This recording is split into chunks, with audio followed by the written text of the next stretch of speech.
Hello, my name is Matthias Cavodi. I'd like to welcome you guys to my channel. Today we're going to talk about New Avengers, and we're going to put quite a bit of focus on Luke Cage.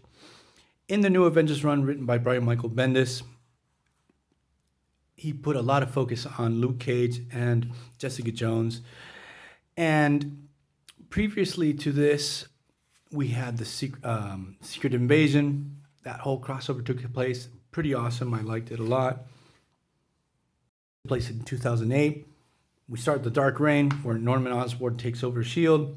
So we're going to cover New Avengers issue 58 and 59. And what happened at the end of that crossover is, in an act of desperation, I was going to say Kree Jarvis. No, Skrull Jarvis, the Skrull that infiltrated the Avengers, one of the Skrulls that infiltrated the Avengers, fearing for his life, he kidnaps Luke and Jessica's kid, makes a run for it. Now we have Luke Cage totally freaking out, and Jessica Jones and the rest of the Avengers trying to find their daughter. It's one big theme within the New Avengers series is being parents and being superheroes and putting your kid at risk. And how do you deal with this? In the case of Jessica Jones, as a mother, how do you deal with this? So another thing that I really liked about this time that I mentioned in another video, the lineup, it's really awesome. I loved Brian Michael Bendis' lineups for the Avengers. You had Iron Fist, Wolverine, Spider-Man, Luke Cage, Jessica Jones. Well, she wasn't really active member. Ronan, who was a Hawkeye. Most of these characters, not traditional legacy Avengers, but they worked really well within the Avengers context. Spider-Woman, who's now the real one, not the Skrull Queen, also joins the team. Everyone's pitching in, trying to find Jessica Jones' baby and Luke Cage's child. We have Bucky Cap too. He's also on the team. They're hitting the streets. They're trying to see how they can find their kid.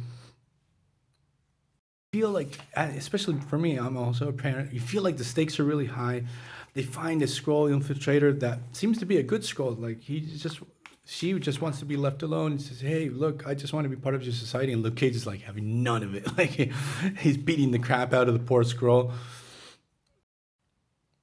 Act of desperation, Luke Cage goes to Norman Osborn, now the head of S.H.I.E.L.D., for help. See if he can use his means, use the whole of S.H.I.E.L.D., which now is Hammer, use their resources to find their lost child.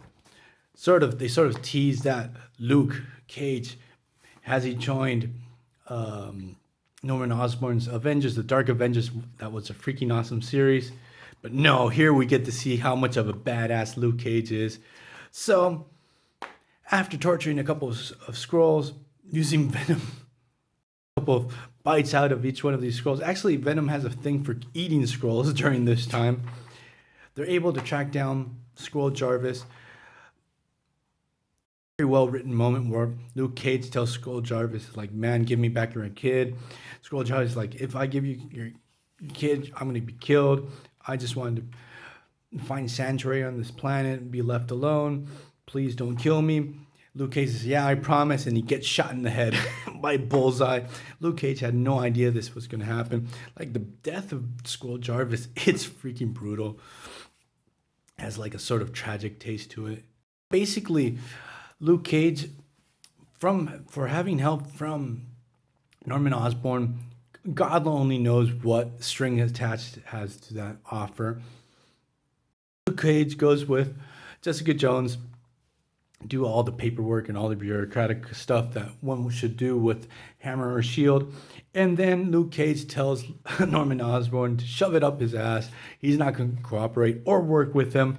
Pulls out Wrecker's crowbar, starts beating the crap out of Bullseye.